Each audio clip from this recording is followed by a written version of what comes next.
जिन विचारों से हम घिरे रहते हैं, वैसे ही कर्म हमारे द्वारा संपादित होते हैं। इसलिए हमारे धर्मशास्त्रों में संग का बहुत महत्व कहा गया। दुर्योधन शकुनी का संग पा करके और कैकेयी मंथरा का संग पा करके ईश्वर के साथ भी, भगवान के साथ भी मैं कहूं तो विश्वसनीय न रह सके, उनके विरोधी होकर बैठ गए। इसलिए जो समितियां हैं, ये जो संगठन हैं, इनके एक साधारण सदस्य बनने का भी लाभ क्या है? तो हम ऐसे लोगों के बीच उठते बैठते हैं जहां हरि की चर्चा होती है, जहां मानवीय जीवन को सार्थक करने की चर्चा होती है। और आप सब जानते हैं कि बाटन वारे को लगे ज्यों मेहंदी का रंग। जो ऐसे संग में रहता है, धीरे धीरे उसे भी सत्कर्मों का रंग लग ही जाता है। कथा का उद्देश्य मनुष्य का हृदय परिवर्तन है। साधारण अभावों को दूर कर देना, यह तो मनुष्यों के भीतर और तंत्र के भीतर ही शक्ति है। ये जो सिस्टम है आपके देश का, किसी समाज का, अगर आप अस्वस्थ हैं तो डॉक्टर मौजूद हैं, चिकित्सा प्रणाली है, औषधियां हैं। पढ़ने की इच्छा है तो स्कूल हैं। कहीं कोई कानूनी सहायता की आवश्यकता है तो वकील हैं, कोर्ट हैं। सामान चाहिए तो व्यापारी बैठे हैं जगह जगह आपको देने के लिए।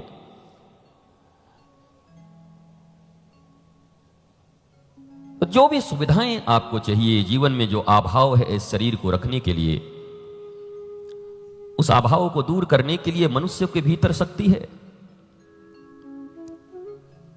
परंतु एक ऐसा भी अभाव है जिस अभाव के कारण चाहे जितने प्रभाव हों, धन का, प्रभुत्व का, वस्तुओं का, पर आप आनंदित नहीं रह सकते। आपका जीवन टेंशन, डिप्रेशन, अनर्गल सोच, और जैसे कहते भीतर भीतर घुल रहे हैं, जीवन का आनंद नहीं ले पा रहे हैं। उसके लिए ये सत्संग, ये कथा और आपकी दृढ़ इच्छा शक्ति, क्योंकि कथा भी हो, सत्संग भी हो, पर आपकी इच्छा शक्ति ना हो, आप इसे भी एक इवेंट समझ करके आए, बैठें, घूमते रहें, व्यस्त रहें और फिर अस्त व्यस्त होकर के जीते रहें। इसलिए यह कथा हमें क्या देती है? हमारे भीतर के चिंतन धारा को बदलती है। अगर आप आज दुखी हैं, और अगर कहना भी मूर्खता होगी, कौन ऐसा है जो दुखी नहीं है? ये अगर कह के एक लिबर्टी देना ठीक नहीं है कि अगर दुखी होंगे, दुखी हैं ही। मैंने कल ही कहा कि जीवन 70-80 साल का है, इसके भीतर ही आपको आनंदित होना है। और ये कोई 5-10 वर्षों में नहीं हुआ जाता कि चलो जी आज से प्रयास करते हैं तो 5 साल के बाद हम आनंदित हो जाएंगे। हमने एक लक्ष्य बना लिया, इतनी सैलरी आ जाएगी, इतना टर्नओवर हो जाएगा तो हम आनंदित हो जाएंगे। ऐसा दिखता नहीं कहीं पर। लक्ष्य तो इसी पल का होना चाहिए। जैसे महात्मा बुद्ध उंगलीमाल के पास जब पहुंचे तो उसे बरसों नहीं लगे उंगलीमाल को परिवर्तित होने में, कि अभी मिले हैं, अब धीरे धीरे अध्ययन चलेगा अंगुलीमाल का, अब बेचारा हवन करेगा, अब थोड़े मंदिर जाएगा, अब थोड़ी सेवा करेगा, तब परिवर्तन होगा। इंस्टेंट ग्लूकॉन डी जैसे इंस्टेंट एनर्जी देती है ना, वैसे इंस्टेंट पलों में परिवर्तन हो गया। जिन श्रीमद् वाल्मीकि रामायण का कभी आप श्रवण करते होंगे, रामायण ही वाल्मीकि रामायण है, बाकी तो बाद में लिखे गए हैं। तो रत्नाकर से वाल्मीकि का रूपांतरण यह भी कोई बहुत वर्षों में नहीं हुआ, बस एक मुलाकात और बन गई बात। बात जिनके बनने होते हैं वो बन जाते हैं एक मुलाकात में। जिनके नहीं बनने होते वो कबीर के कुत्ते की तरह दर दर दूर दूर होए। कबीर कहते हैं कुत्ता मन कुत्ता दर दर फिरे और दर दर दूर दूर होए। उनकी बात नहीं बनती, वो दर दर पे भटकते रहते, कहीं अटकते रहते। इसलिए दृढ़ इच्छा शक्ति क्या होनी चाहिए कि आज का संसर्ग, आज की कथा मेरे जीवन में पूर्ण परिवर्तन लाने में समर्थ है। कथा एक तरफा होती है, जहां आपको प्रश्न पूछने का अधिकार नहीं होता। अब तो बहुत सारे लोग अलग अलग दिन, मैं भी कल भूल गया ये बोलना कि आप कल कुछ प्रश्न लिख के ले आना, और मैं भी इंस्टेंट ही जवाब देता हूं। भारत के जितने भी आज तक पत्रकार, जितने भी चैनल्स, बड़े से बड़े, कभी कोई सेटिंग गेटिंग नहीं हुई हमारी।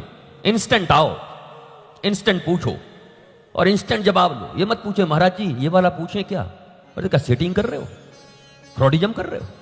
सीधा पूछो। अगर लगता है कि यह पूछने से देश का मंगल हो सकता है तो फिर हमें तैयारी करने का मौका मत दो, क्योंकि तैयारी करने का मौका दोगे तो देश के साथ धोखा होगा। मैं अच्छी तैयारी करके आऊंगा, गोल गोल बातें कहूंगा।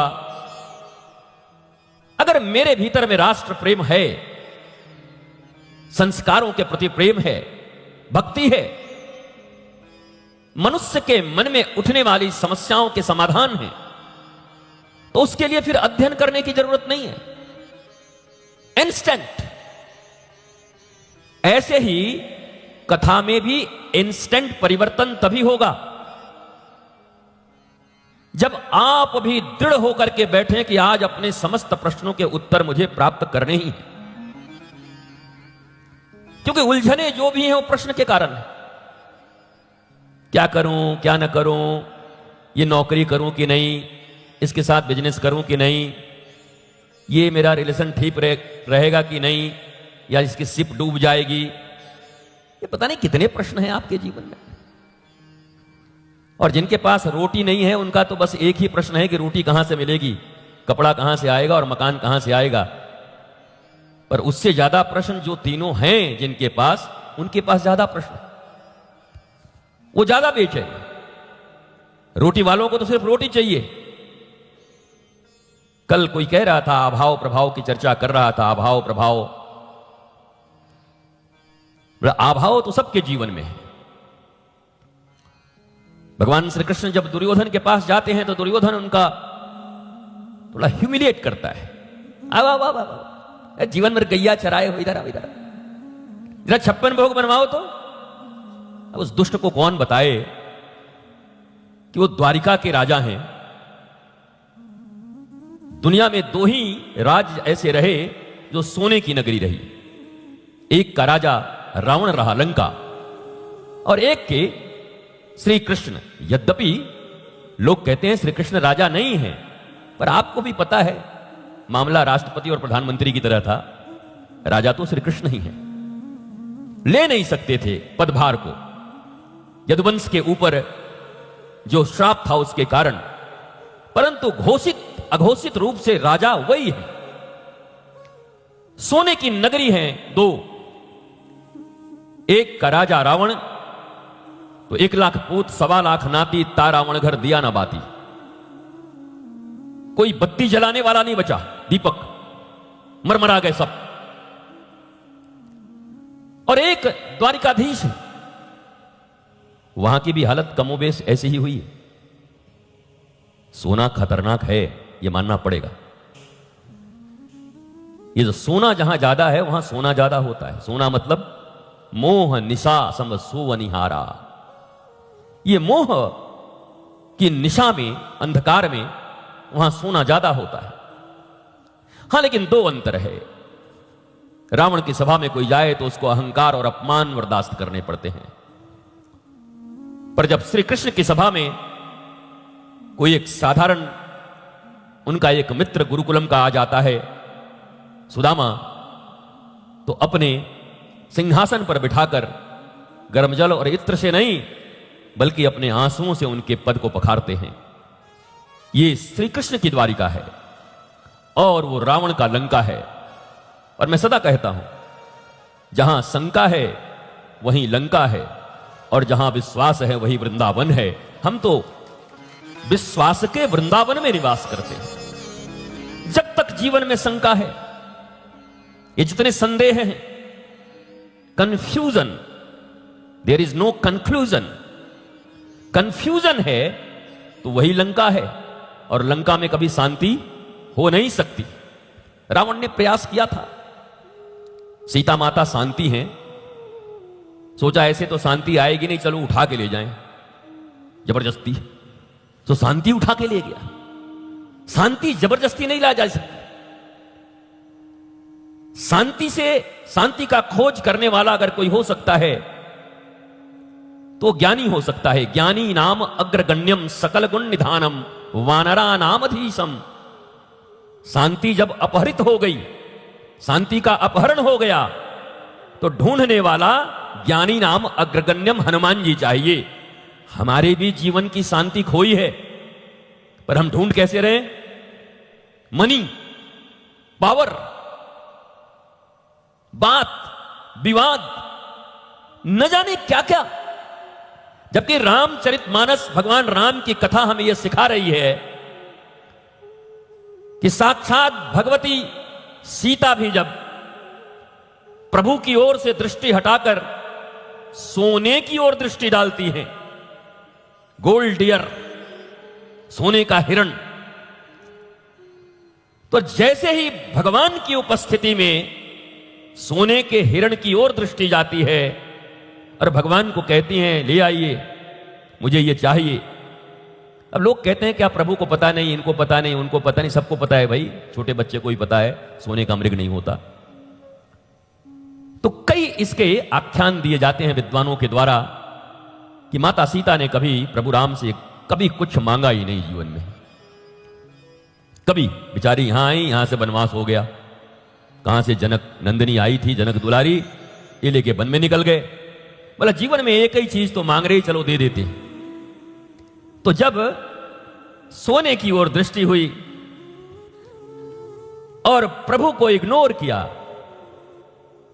तो भगवान तो चले ही गए, पर भगवान ने धीरे से, लक्ष्मण जी को जीवाचार्य कहा जाता है। जो लोग विद्वान हैं वो समझते होंगे जीवों के आचार्य लक्ष्मण जी हैं। तो जीवाचार्य लक्ष्मण जी की ओर इशारा करके कहा कि मैं तो जा रहा हूं, पर हे लक्ष्मण, हे आचार्य, हे गुरुदेव, प्रभु को तो ये विदा कर रही हैं सोने के लिए, संपत्ति चाहिए, धन चाहिए, तो भगवान जाएं दूर, जाओ ले आओ।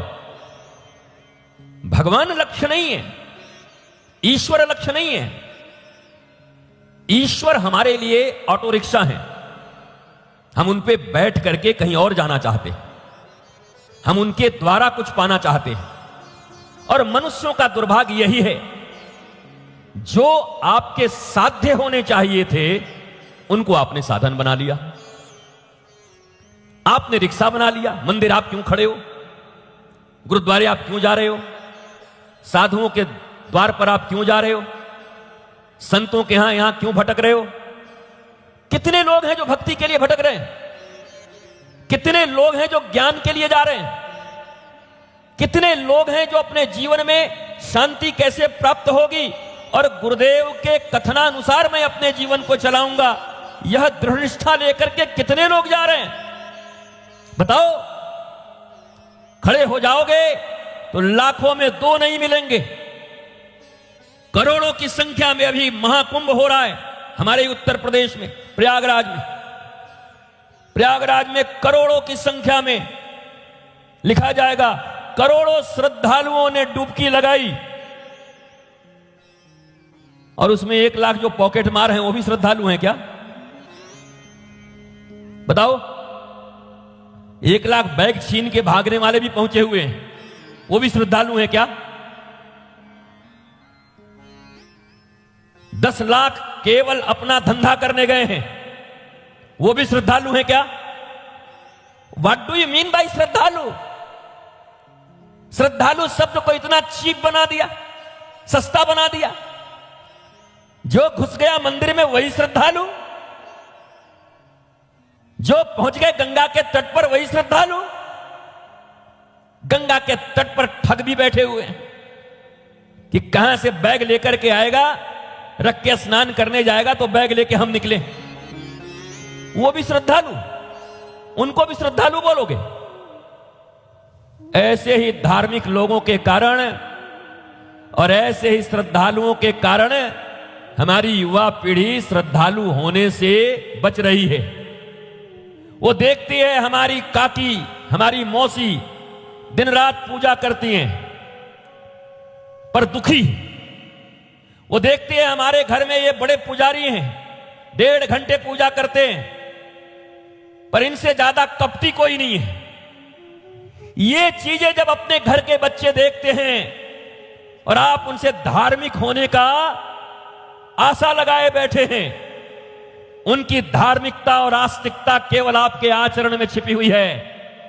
अगर माता पिता और परिवार के आचरण ठीक हैं और वो देखे कि ये ईमानदारी से भगवान की भक्ति में लगी हैं, राष्ट्र की सेवा में लगी हैं, सनातन की सेवा में लगी हैं, तो उनके लिए आपको बहुत परिश्रम करने की जरूरत नहीं होगी कि वो भक्त बन जाएं।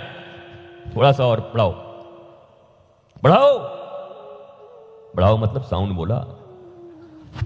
हाँ, दुकान वाले लोग सोचते हैं कि दुकान बढ़ाओ, बढ़िया है, जल्दी बढ़ गया, ऐसा सोच रहे हैं। नहीं, अभी तो आरंभ हुआ है।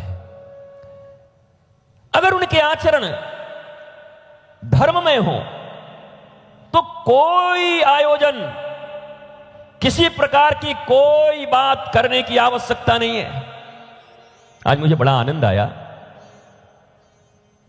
कि साधु के घर में ही सज्जन आते हैं। मैंने अभी भी सुना कि पूज्य पिताजी का शुभ नाम साधु जी रहा और उनके गृह में ऐसे सज्जन का आगमन हुआ है जो लाखों करोड़ों वनवासियों के लिए इतना बड़ा कार्य कर रहे हैं। अब हृदय में यह भाव आ गया मेरा। मैं सोच रहा था जब नाम सुना कि हाँ, ये पक्की बात है। देखो, नाम का भी असर है, हालांकि बहुत जगह नहीं होता। आंख के अंधा नाम नयन सुख, नाम वीर सिंह और तिलचट्टे से भाग रहे हैं देख करके। कभी कभी उल्टा होता भी है, पर यहां तो आज आपका प्रबोध दिवस भी है। हमारे आनंदम धाम में हम जन्मदिन नहीं कहते। जन्मदिन पर तो कल ही हमने इतना कह दिया, सज्जन जी सोच रहे होंगे ओहो कल हमारा आने वाला है, तो आज ही सब खत्म कर दिए लग रहा। तुम जियो हजारों साल। अब पता नहीं आज इनको भी मिलेंगे कई लोग, हैप्पी बर्थडे टू यू, आप जियो हजारे साल। तो ऐसे करके सज्जन जी देखेंगे, अच्छा हजारों साल।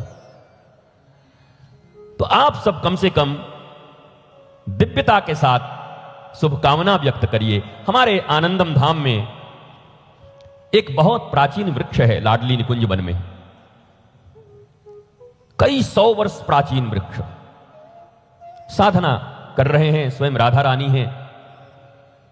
तो उस वृक्ष का नाम पहले मनोकामना वृक्ष था। हमने एक दिन उसका नाम परिवर्तित कर दिया। हम की मनोकामना बड़ी खतरनाक होती है, इस वृक्ष का नाम शुभकामना वृक्ष कर दो। मनोकामना, मैं तो आज भगवान से प्रार्थना करता हूं कि हे प्रभु, इस हॉल में जितने भी लोग बैठे और जितने भी लोग सुन रहे हैं, इनमें से किसी की मनोकामना पूर्ण हो।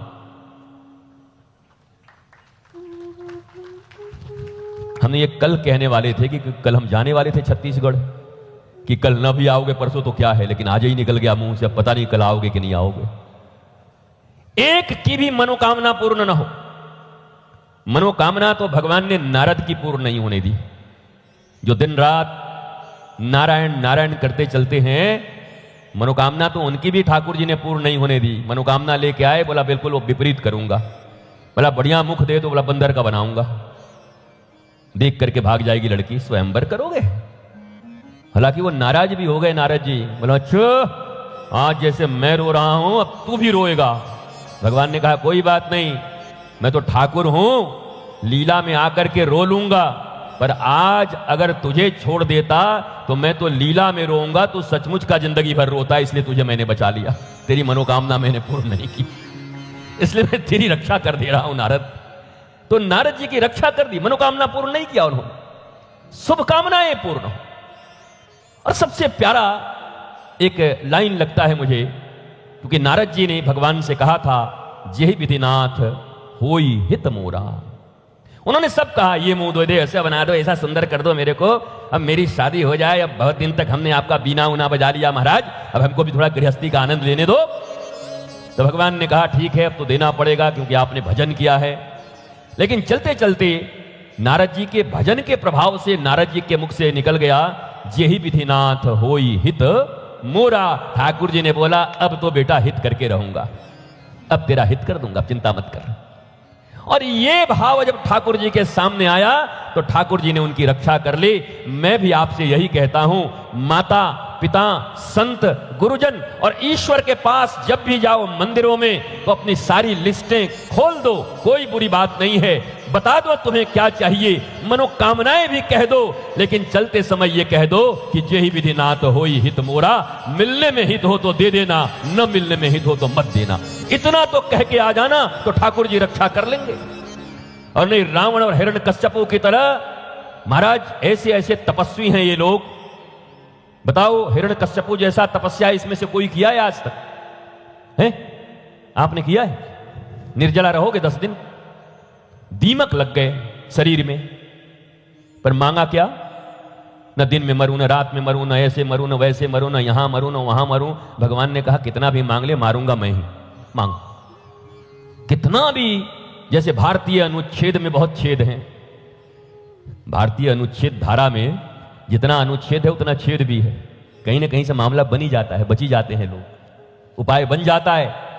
वैसे ही जब कोई दुर्जन जाकर भगवान का भी भक्ति करे, खूब तपस्या करे, पर भावना उसकी अच्छी न हो, लोक कल्याण की न हो, सर्व कल्याण की न हो, तो भगवान उसकी भावना को पूर्ण होने नहीं देते हैं। इतनी तपस्या के बाद तो कोई मनुष्य कितना आनंदित जीवन जी सकता था, पर हिरण्यकश्यपु ने इतनी तपस्या की और बेमौत मारा गया महाराज, फाड़ दिया गया। बाघ के नख से भगवान ने फाड़ दिया, नरसिंह भगवान ने। इतनी तपस्या करके अगर ये फल प्राप्त हो तो कौन तपस्या करे बताओ? इतनी तपस्या करने के बाद भगवान ने कहा आओ आओ ठाकुर आओ, जरा तुमको फाड़ू। फाड़ दिया महाराज, खत्म कर दिया। हम लोग भी ऐसे ही, पता नहीं अपने ही मन में क्या सोच रहे हैं। गुरु के पास भी आज कोई जाने वाला गुरु के मन से थोड़ा ही चलना चाहता, गुरु के ज्ञान से थोड़ा ही चलना चाहता। प्रश्न भी लेके जाता है और उत्तर भी ढूंढ के जाता है कि हमारे मनोनुकूल अगर उत्तर मिला तब तो ठीक है, तब तो गुरुजी जिंदाबाद। और हमारे मन के विपरीत मिला तो साधुओं की कोई कमी है क्या देश में? हम गुरु बदल देंगे। तुम खुद को न बदले गुरु बदल दोगे। तुम जहां जहां जाओगे, जिस जिस द्वार पर जाओगे, जितनी भी श्रद्धा दिखा लोगे, जितने चढ़ावे चढ़ा लोगे, फिर से कहता हूं हिरण्यकश्यपु से ज्यादा तपस्या तो नहीं करोगे। अगर तुम्हारी भावना शुद्ध नहीं है तो गुरु और मंदिर और देवता बदलने से कुछ नहीं होगा, होगी तुम्हारी दुर्गति। गुरु नहीं बदलना, हमें खुद को बदलना है, हमारे भाव हमें शुद्ध करने हैं, हमें ज्ञान के पथ पर चलना है। हम तो गुरु बदल, गुरु जी हमारे अनुकूल नहीं लग रहे हैं, ये बहुत अगली बार इनको नहीं बुलाएंगे। मत बुलाइयो भैया, हमें कौन से जानोगे? हमें धंधा करना है कि हम यहां नहीं करेंगे, कहीं और करेंगे। अब हम तो ऐसे भी साल भर में सज्जन जी बड़ी मुश्किल से आज इतनी आयु हो गई, 10 या 12 भागवत कथाएं हमने करी। 4-5 साल में कभी मौज आती है, हम कहे चल भैया अब एक करेंगे, तब कर लिया। अपना कोई प्रोफेशन है नहीं कि हां जी महीने में 3 करना है, मामला फिट करना है। मौज आई तो हो गया, बाकी राष्ट्र के लिए, सनातन के लिए, संस्कृति के लिए यह भी तय है कि ये वाणी एक दिन भी चुप नहीं रहती। जहां रहता हूं वहीं से राष्ट्र के मंगल के लिए प्रार्थना करता रहता हूं। लाखों लोगों को जो संबोधन देना है वो देता रहता। इसलिए जीवन में परिवर्तन अपने भीतर लाने की जरूरत है। भय से किया गया धर्म, धर्म भीरुओं के द्वारा किया गया धर्म कभी प्रतिफल सुंदर नहीं दे सकता। धर्म प्रेम का विषय है, धर्म भय का विषय नहीं है। डर के मारे धर्म करोगे, किस बात का डर है? ये तो कलकत्ता है, बंगाल है, दुर्गा माता की इतनी यहां पर, महाराज कलकत्ता का दुर्गा पूजा कितना मशहूर है, दुर्गा दुर्गति नाशिनी। पर देखो नवरात्रा के समय में अगर किसी से कुछ गलती हो जाए तो कहते हैं हे भगवान गलती हो गया, कहीं दुकान में आग तो नहीं लग जाएगा। और किसी का लग जाए, बोले देखो आपने गलती किया था तो आपके दुकान में आग लग गई। मुझे आज तक समझ नहीं आया सज्जन जी, एक साधारण माता भी अपने बच्चे के द्वारा की गई गलतियों के कारण न उसके दुकान में आग लगाती है, न उसकी जिंदगी को समाप्त करती है।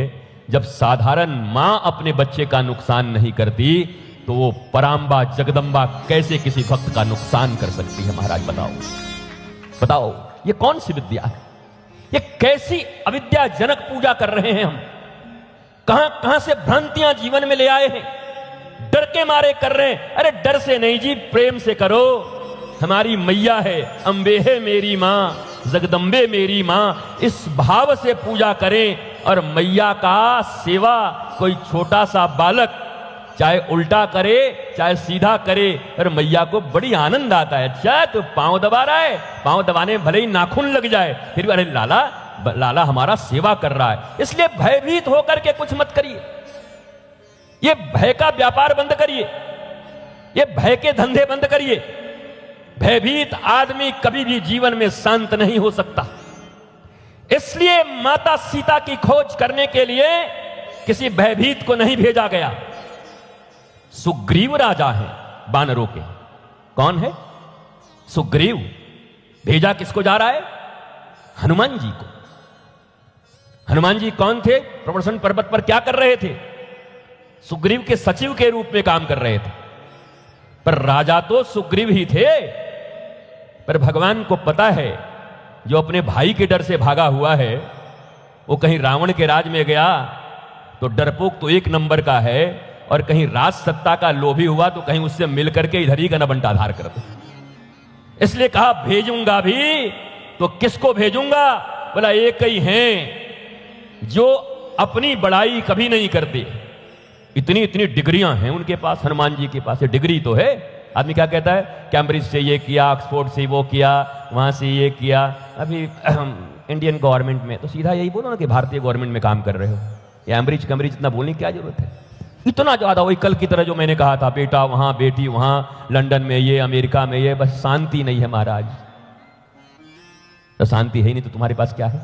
भिखारी हो एक नंबर के, महादरिद्र हो तुम। अपनी दरिद्री का इतना व्याख्यान क्यों कर रहे हो?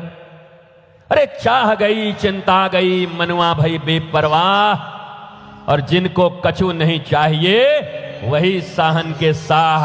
अगर सच्चा सहनसाह कोई है तो व्यक्तिगत अपने लिए कुछ नहीं चाहिए, राष्ट्र के लिए, संस्कृति के लिए, इसके लिए तो जीवन महाराज, पूरा जीवन बलिदान है।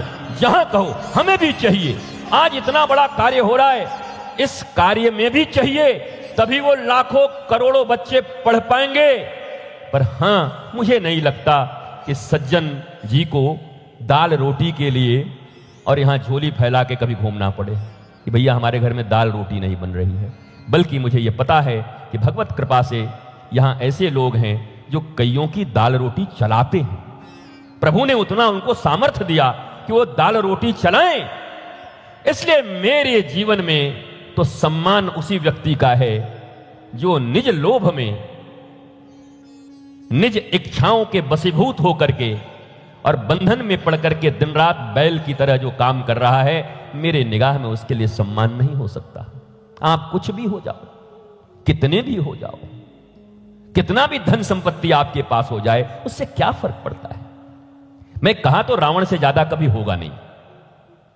भाई तुम अपना गोल्ड ले जा करके कहां कहां रख रहे हो, बैंक के लॉकर में डाल रहे हो, तिजोरियों में रख रहे हो, उसका तो कॉमोड भी, सड़क भी, नाली भी सब सोने के ईंट का है। तो क्या रावण से बड़े धनवान बन जाओगे? बोलो, नहीं बन पाओगे। तो फिर धन के कारण अगर जीवन में शांति होती तो रावण और राम की ये लीला न हुई होती। शायद ये लीला की ही इसलिए गई है कि इस लीला के अर्थों को हम समझें। हम तो कथाओं में पता नहीं कुछ और ढूंढते हैं। एक आदमी हमसे पूछ रहा था कि जब हनुमान जी मुद्रिका लेके गए थे और मच्छर के जैसे बन गए तो मुद्रिका कहां रखे थे? हम बताओ इसको कहां से हम बताएं? ये कैसा कैसा महाराज प्रश्न खोज के बैठा है महाराज यार। इससे इसके जीवन का क्या मतलब है? हनुमान जी ज्ञान के प्रतीक हैं। मनोज्वम मारुत्य तुल्य वेगम जितेंद्रियम, ये सब इनकी विशेषताएं हैं। मनोज्वम, मन की गति से जो चल सकते हैं। मन की गति कितनी तेज है? अगर आप अमेरिका गए हैं और अभी बोले अमेरिका, तो पहुंच गए कि नहीं? तो उनकी गति क्या है? मनोज्वम मारुत्य तुल्य वेगम जितेंद्रियम बुद्धिमताम वरिष्ठम। ये सब ऑक्सफोर्ड की डिग्री है उनके पास, कैम्ब्रिज, ऑक्सफोर्ड, ये सब डिग्री है उनके पास। इतनी इतनी चीज होने के बाद भी, पर जरा सोचो, जब जानकी जी ने पूछा कि कौन हो तुम, तो उन्होंने एक लाइन का अपना परिचय दिया। क्या दिया? राम दूत में मातु जानकी, सत्य शपथ करुणा निधान की। कुछ नहीं कहा। हमसे पूछ रहे हैं हम कौन हैं? ज्ञानी नाम अग्रगण्यम कहते हैं लोग मुझे। वैसे पवन का पुत्र हूं। हाँ, अगर अग्निपथ में जैसे वो अमिताभ बच्चन ने कहा था, बोला वो क्या बोलता है?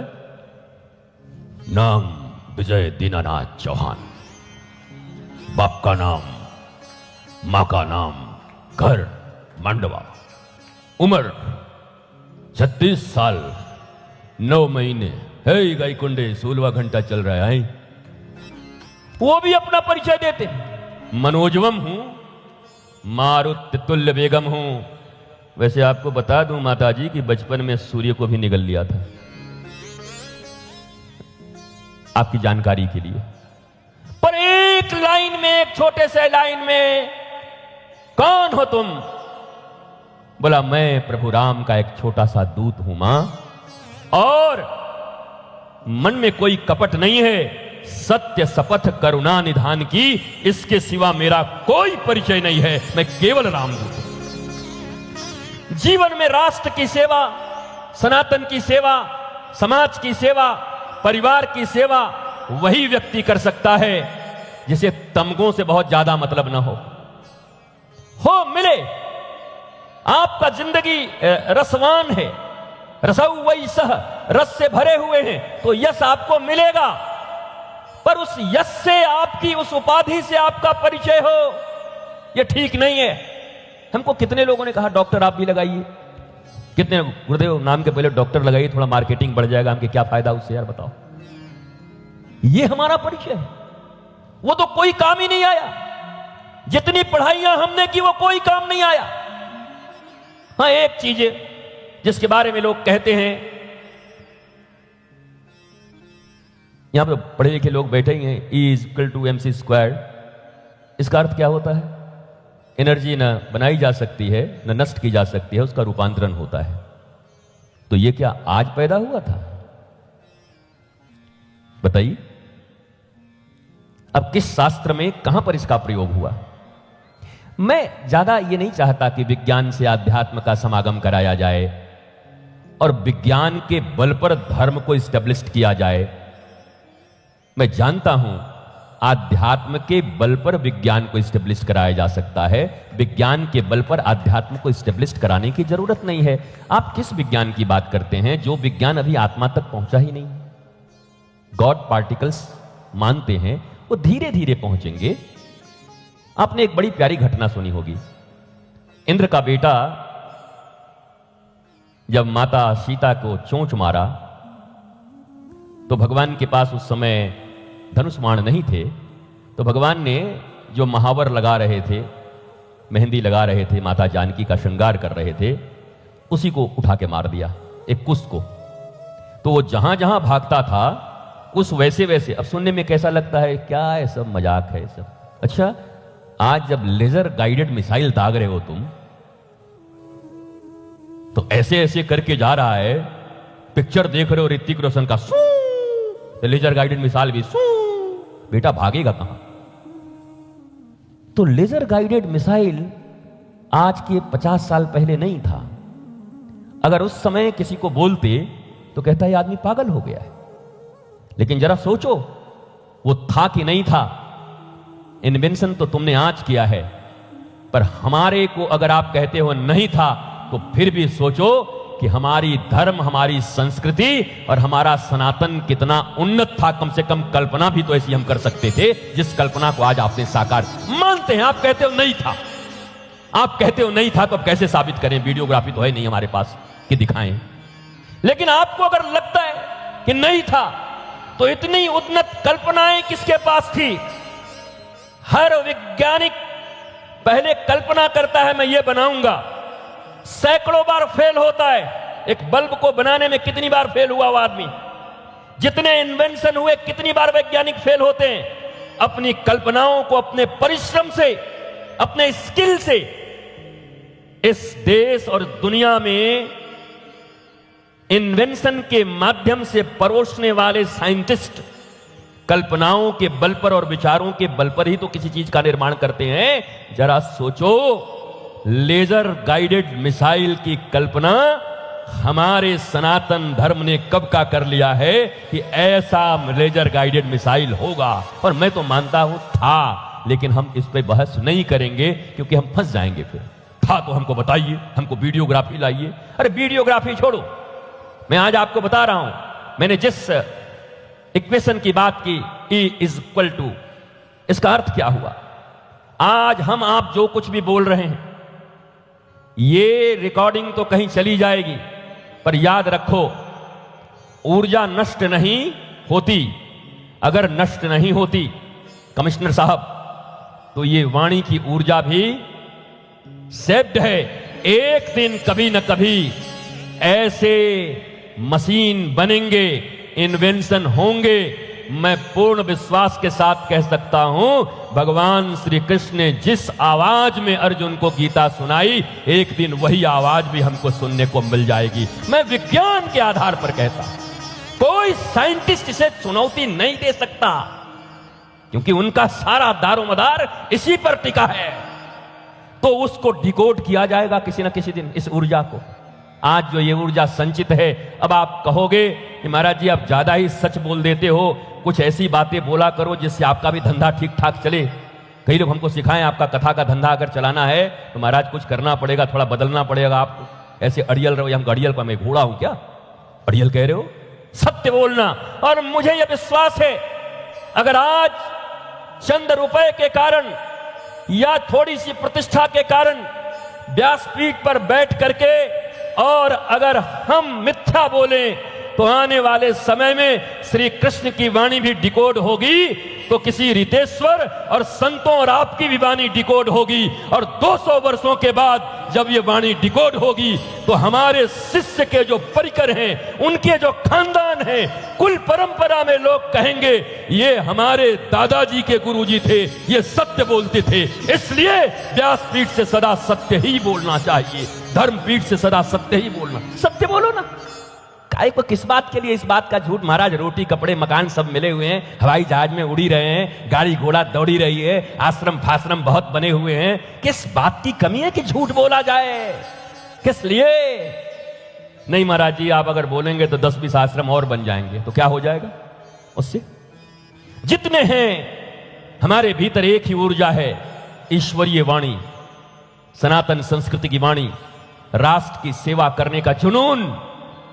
और वाणी सेवा के माध्यम से ही मुझे करना है, तो इस वाणी सेवा को करने के लिए और कितना धन चाहिए बताओ मुझे।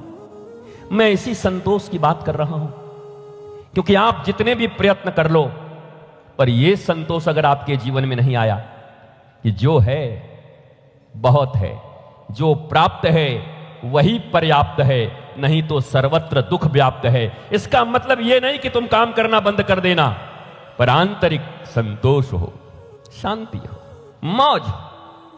मर न जाओ किसी छोटी सी बात पर, हे भगवान ये टेंडर मेरे हाथ से निकल गया, मैं मर गया। मर काहे? टेंडर निकल गया तो टेंडर कोई और मिलेगा फिर।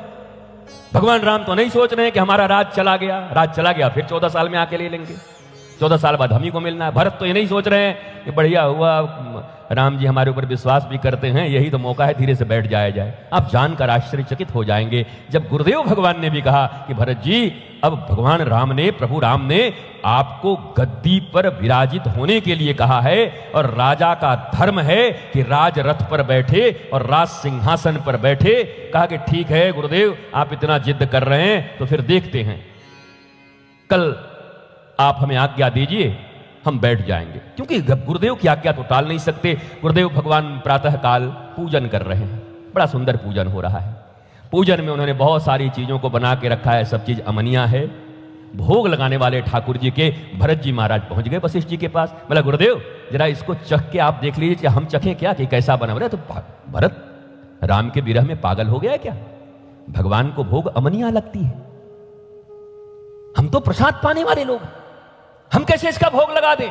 कहा बस बस गुरुजी, हम भी आपको यही कहने आए थे, ये प्रभु का सिंहासन और प्रभु का रथ है, भोग तो वो लगाएंगे, प्रसाद हम बाद में पा सकते हैं, हम इस पर कभी विराजमान नहीं हो सकते।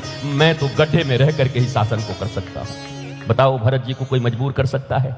लेकिन अगर कपटी हो तो कौन रोक सकता था? सारा समाज, सारी अयोध्या माता, सारे भाई, गुरुदेव भी कह रहे हैं बैठ जाओ, पर भरत जी के मन में है प्रभु राम की गादी पर भरत बैठने वाला नहीं है, हम भोग करने वाले लोग नहीं हैं, हम तो भगवान को भोग लगा करके प्रसाद खाने वाले लोग हैं। प्रसाद प्राप्त हो जाएगा लेकिन भोग हम नहीं लगा सकते। क्या यह भावना अपने अंदर विकसित नहीं की जा सकती? क्या इस भावना से हम नहीं जी सकते? भरत, भगवान राम, लक्ष्मण, शत्रुघ्न, हनुमान जी, ये कुछ चरित्र ही ऐसे। केवल एक हनुमान जी का चरित्र थोड़ा सा पढ़ लिया जाए, भाई अब 2 घंटे में कोई राम कथा तो होगी नहीं, 1.5 घंटे में कोई कृष्ण कथा तो होगी नहीं। इन प्रसंगों को छुआ जा सकता है, उनके मर्म को जाना जा सकता है। भगवान राम के रामायण में मैंने बस एक ही चीज चुनी है, सीता जी का हरण, अर्थात मनुष्यों के जीवन से शांति का हरण। शांति का हरण क्यों हुआ? क्योंकि सीता जी ने ईश्वर के ऊपर भी ज्यादा महत्व किसको दिया? तुम नाराज मत हो, बोल मैं रहा हूं। सीता जी के लिए ऐसे बोल दिया, अच्छा आप सिखाओगे हमें धर्म की व्याख्या करने? हमारे गुरुदेव कहा करते थे मरम न जाने धर्म बखाने। सीता जी लीला करने आई हैं, भगवान राम लीला करने आई हैं, जस्ट लाइक अ फिल्म। आज महाराणा प्रताप पर कोई फिल्म क्यों बनती है? क्योंकि महाराणा प्रताप की तरह हमारा जीवन हो। आज शिवाजी पर कोई फिल्म बनाता है तो किस लिए? शिवाजी की तरह हमारा जीवन हो। अगर आज संपूर्ण रामायण बनाई जाती है तो किस लिए? राम के चरित्र में जितने जितने किरदार हैं उनकी तरह हमारे किरदार हों। आज कोई भी फिल्म, नाटक इसलिए बनाए जाते हैं कि हम उनसे रिलेट करें और वैसे होने का प्रयत्न करें। ये राम लीला भी ऐसे ही भगवान राम ने बनाया है। डायरेक्टर भी वही हैं, निर्माता भी वही हैं, महाराज नायक भी वही हैं, सब कोई परिकर उन्हीं का है। रावण भी उन्हीं का चेला, द्वारपाल जय और विजय है। रावण कौन है? बोलो। जय और विजय हैं, अरे बैकुंठनाथ के द्वारपाल हैं। जैसे कमिश्नर साहब हैं, आप हैं, सज्जन जी हैं, हम कोई नाटक कर रहे हैं, कहेंगे सज्जन जी आप ये बन जाइए, राजू द्विवेदी जी आप ये बन जाइए, कमिश्नर साहब आप ये बन जाइए। इसका मतलब ये थोड़ी है कि कमिश्नर साहब को हम कहेंगे आप आतंकवादी बन जाओ तो ये आतंकवादी हो जाएंगे, रहेंगे तो कमिश्नर ही। नाटक करेंगे, तो जो लीला की भगवान ने, उस लीला में माता सीता को ये रोल दिया गया कि मैया आपको ये दिखाना है कि प्रभु के ऊपर से प्रीत हट करके और सोने की तरफ, गोल्ड की तरफ, धन की तरफ जब दृष्टि जाती है तो फिर उस व्यक्ति का हरण हो जाता है, शांति का हरण हो जाता है। गुरुदेव कौन है? लक्ष्मण जीवाचार्य हैं, उनको छोड़ा कि इनकी बात कम से कम सुनिएगा। लेकिन लक्ष्मण जी की भी बात जानकी जी ने सुना क्या? सुना? नहीं सुना। लीला चल रही है, सिखा हमको रहे। ये मत समझना कि सीता जी नहीं मान रही हैं, लीला चल रही है, वो सिखा रही हैं। मुझ जगदम्बा का जब ये हाल हो सकता है तो तुम किस खेत की मूली हो? लक्ष्मण जी ने कहा माता ये पार मत करना, और राम जी को कोई कुछ नहीं कर सकता, आप मत डरो मां। वो भले हाराम हाराम चिल्ला रहा, वो कपटी चिल्ला रहा, मरा वो होगा। अरे मैं तुम्हें बोल रही हूं जाओ। लक्ष्मण जी भी चले गए। पहले परमात्मा को छोड़ा, फिर जब गुरुदेव भगवान को छोड़ा तो गुरुदेव को भी छोड़ा। फिर गुरुदेव ने लक्ष्मण रेखा खींच दी, मतलब वाणी, कि इस वाणी को कम से कम मानते रहना। लेकिन जब रावण आया तो माता सीता ने उस वाणी का भी उल्लंघन किया। क्यों? बोला मैं छत्राणी हूं और द्वार पर कोई आया है और अगर वो कह रहा है कि इस रेखा से बाहर आकर के दो तो मैं कैसे भिक्षा नहीं दूंगी, मैं अपनी छत्र धर्म का पालन करूंगी। उस धर्म का पालन करने जा रही हैं। श्रीमद् भागवत बंसल जी इस विषय में हमें इंडिकेट करता है। कब?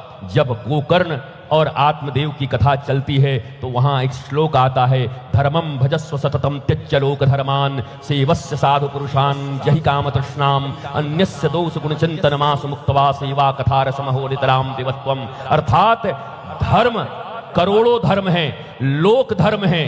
करोड़ों लोक धर्म का परित्याग करके भी परम धर्म का पालन करना चाहिए, और एक लोक धर्म के पालन करने के लिए कभी भी परम धर्म का त्याग नहीं करना चाहिए, जैसे भरत जी ने नहीं किया। भरत जी ने मां का त्याग कर दिया पर प्रभु राम का त्याग नहीं किया, क्योंकि प्रभु राम परम धर्म है। प्रभु राम कौन है? और इस जगत में बाकी जो भी धर्म है वो क्या है? मातृधर्म, पितृधर्म, हमारे नौकरी का धर्म, हमारे बिजनेस का धर्म, हमारे सोसाइटी का धर्म, हमारे सड़क का धर्म, हमारे महाराज यूनिवर्सिटी का धर्म, ये धर्म लाखों हैं। फूफा का धर्म, रिश्तेदारों का धर्म, मित्रों का धर्म, ये करोड़ों धर्म हैं, पर ये लोक धर्म है। परम धर्म कौन है? रामो विग्रहवान धर्म। श्रीमद् वाल्मीकि रामायण कहती है राम चलते फिरते धर्म है। जहां परम धर्म खड़ा हो वहां पर लोक धर्म पालन करने का जिद नहीं करते, वहां परम धर्म का पालन करते हैं। आज माता ने जब परम धर्म का त्याग किया, उसके बाद गुरु धर्म का त्याग किया, गुरुवाणी का त्याग किया, तो रावण जैसे लोग आएंगे ही। इसीलिए जब मैं गाता हूं तो ये कहता हूं, लक्ष्मण रेखा सत्संग की हो, गुरुवाणी की हो, गुरु आज्ञा की हो, तो रावण कभी नहीं आ सकता। अगर उस लक्ष्मण रेखा को पार नहीं करती तो रावण का बापू नहीं आता महाराज जानकी जी का हरण करने के, नहीं होता। पर वो जानकी जी का हरण हो गया और हम रो रहे हैं बैठ के, माता जानकी, अरे तुम्हारी जानकी जी का हरण हो गया, तुम्हारी शांति चली गई, भक्ति तुम्हारी खत्म हो गई है, और तुम उन जानकी जी के लिए रो रहे हो। माता चली गई, तुम्हारी माता कहां गई? माता सीता मतलब शांति। Where is your shanti? Where is your Sita? आपकी जानकी कहां है? बोला रावण उठा ले गया महाराज, मोह। रावण कौन है? मोह। रावण कौन है? अज्ञान। रावण कौन है? वृत्तियों का पोषक। हमारी वृत्ति ही हमारी शांति का अपहरण कर लेती है। क्यों?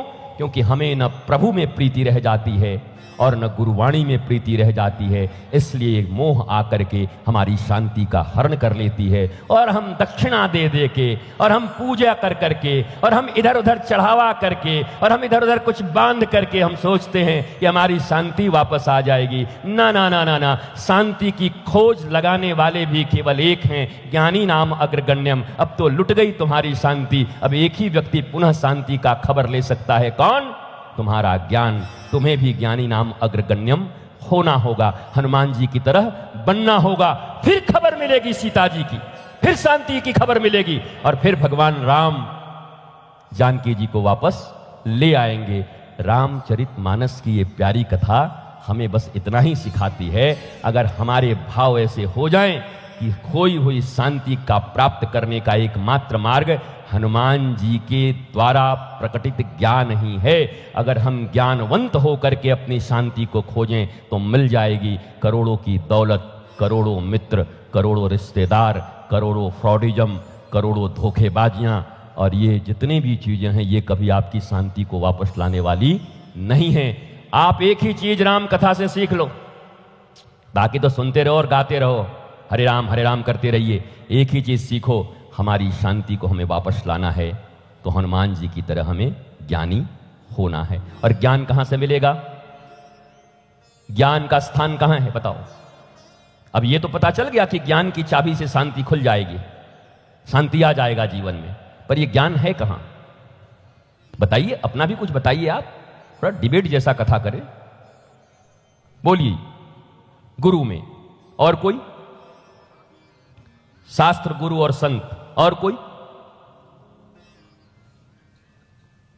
इसके आगे कोई साहस नहीं कर रहा है, मतलब हंसना नहीं है। बुद्ध ने तो कहा अप्पो दीपो भव, बुद्ध ने कह दिया खुद ही ज्ञानी हो जाओ। हाँ, लेकिन वो अप्पो पप्पो चलता नहीं है, इट्स टू डिफिकल्ट। अप्पो पप्पो ये जो भीभो ये सब है ना, वो होता नहीं है, कहने की बात है। क्योंकि बुद्ध के भी सैकड़ों गुरु रहे हैं, एक नहीं। किसी अच्छे बुद्धिस्ट से पूछ लो, जब पहला गुरु तो वो सारथी ही है, जिस सारथी के साथ निकले और कहा ये कौन है? बोला बूढ़ा आदमी है। बोला ये क्या होता है? आदमी ऐसा होता? बोला हाँ, जो ज्ञान दे रहा है वही तो गुरु है। वहां से उनको ज्ञान हुआ। और फिर कितने गुरु मिले बुद्ध को, और लोग कहते हैं बुद्ध का कोई गुरु नहीं था, बुद्ध ने गुरु ग्रहण नहीं किया था। कमाल है। हमारे साथ तो भंते बैठे, लामा बैठे, कितने हमने बात किया। बोला हाँ गुरुदेव बिल्कुल सही है। उनके जीवन में भी बहुत सारे गुरु आए, गुरु के द्वारा ही तो उन्हें पता चला कि यहां तक पहुंच गया हूं, अब यहां तक पहुंच गया हूं, अब यहां तक पहुंच गया हूं। अंत में हर कुछ करके बोला अब चल करके एकांत बैठ करके ही साधना करनी होगी। बोधि वृक्ष के नीचे बैठे और उपलब्ध हो गए। इसका मतलब ये नहीं कि उन्होंने गुरु नहीं बनाए। 50 हथौड़े के चोट से कोई पत्थर टूटती है तो क्या कहोगे कि 49 बेकार थे, 49 बेकार थे? हर एक हथौड़ा उसके मॉलिक्यूल्स को तोड़ रहा था, भीतर से कमजोर कर रहा था। 1 2 3 4 5 6 49 तक 50 मारा और टूट गया। कोई कहे बेकार है, देखिए लास्ट 50वां में टूटा, 49 बेकार हो गया। एक एक हैमर का उतना ही महत्व है, हमारे एक एक कदम का उतना ही महत्व है। ये जो 100 कथा जो लोग सुने हैं, मैं उनकी निंदा नहीं करता, वो भी एक हथौड़ी थी, वो भी एक हैमर था। जो पिछली राम कथा हमने सुनी, जो पिछली हमने भागवत कथा सुनी, जो पिछला अनुष्ठान हमने किया, ये सब हैमर हैं जो हमारे भीतर के अज्ञानता को तोड़ रहे हैं। और एक दिन क्या होगा? अचानक रत्नाकर से वाल्मीकि बनने का मार्ग प्रशस्त हो जाएगा, दिल में चोट लग जाएगी और उसी दिन तुलसीदास की तरह पत्नी ही गुरु बन जाएगी और राम जी की तरफ हमारा गमन हो जाएगा। लेकिन अभ्यास निरंतर करते रहना होगा। बैठ मत जाना कि किसी दिन कोई आएगा मेरे ऊपर कृपा करेगा, एक न एक दिन मेरी बात बन जाएगी। ना ना ना ना ना ना, आप मनुष्य बनाए गए हो, आपके भीतर ऊर्जा दी गई है, हाथ पांव दिए गए हैं। ट्राई तो आपको करने पड़ेंगे, प्रयत्न तो आपको करने पड़ेंगे।